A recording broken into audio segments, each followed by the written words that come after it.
Hi there. Today we're going to try to get that Dingwall type of bass tone with a bass guitar that only costs about $300 and with pretty much only free plugins as well, so yeah, let's get into it. So the bass guitar I'm using is the Marquess 5 from Harley Benton, and this is how the DI signal sounds like.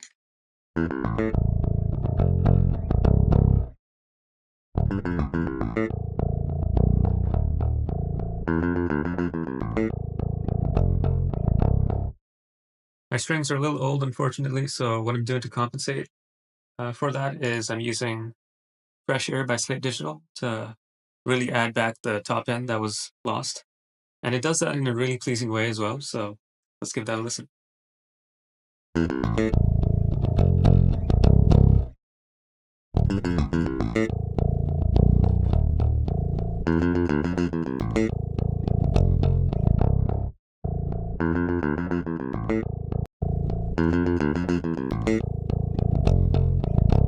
So as you can hear, it really adds back that top end aggression that I'm looking for, which is going to be really useful once we throw that into the amp stage.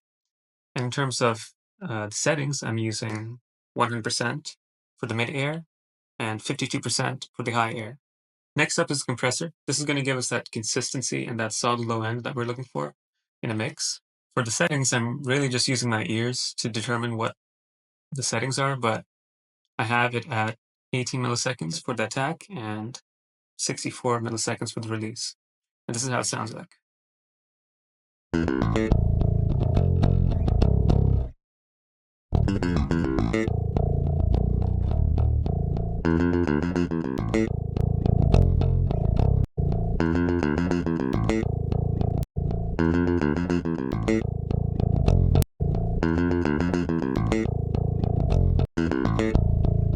So in terms of the EQ, I clearly can't have enough of top end in my signal, so I'm boosting about 6 dB around at 1.5K, and I have also added a bump at 1K as well, and let's check it out.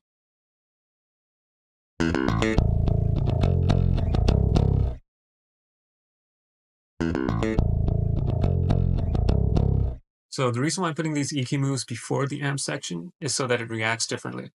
I want the high end to distort more so than anything, so that gives us that modern metal tonality in the top end.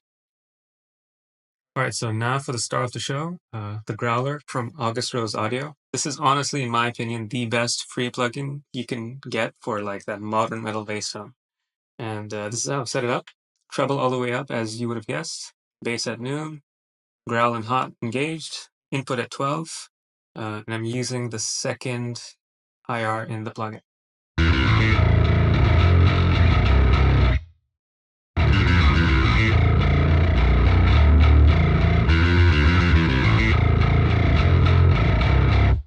All right, so now we're getting into the mixing side of things. My goal now is to make sure the low end is as consistent as possible, because that is what you need for a solid mix. And typically how you would do that is by using a multiband compressor. As you can see here, that is what I have done. I'm compressing the low end from about 100 Hertz down below. I've then also added about 2.5 dB of gain back into it so that I don't lose out on my volume. The goal is to have consistent low end, but not more low end. For the second band, I'm essentially just carving out the low-mid frequencies of my bass. That's where your muddy frequencies end up being. So naturally, I'm not going to be bringing those up. However, for my last two bands, I'm actually expanding them rather than compressing them. And that's because I want them to be present in my mix. And actually, for the last band, I'm automating it in and out on certain sections, just to give it that extra edge where I feel it's needed. This is where I've automated it. So this would be enabled, this would be disabled. And yeah, let's just listen to how this plugin sounds on our bass.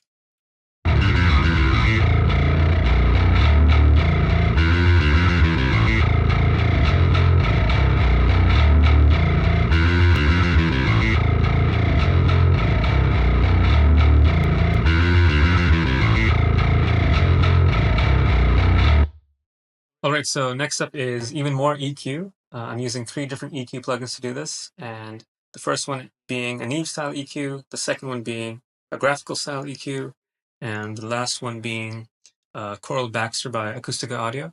I'm not too sure as to what this is emulating, but it definitely sounds really good. So yeah, essentially just adding even more mid-range and top end. And I feel like that is what you need to do on basses at this price point. They just typically don't have too much top end in their pickups, so we would need to like end up boosting so much to get to where we need to be. So let's see what we're doing with each of these plugins. With the first one, I'm boosting 5 dB at 10K, 7.5 dB at 7K. I'm killing 2 dB off of 500 Hertz, 11 dB at 40 Hertz, and 4.7 dB at 1.5K. For the second plugin, I'm killing 400 Hertz and I'm boosting 800 or so. And for the last one, I'm essentially just boosting 18 kilohertz at 5 dB. So let's see how this affects the tone. It's pretty drastic.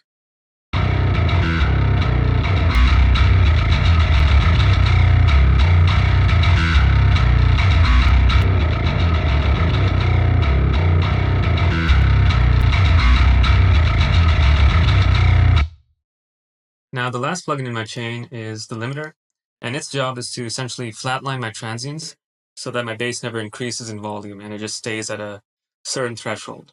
For the settings, I haven't done too much. Character at transparent, and I'm just doing about 2 dB of gain reduction.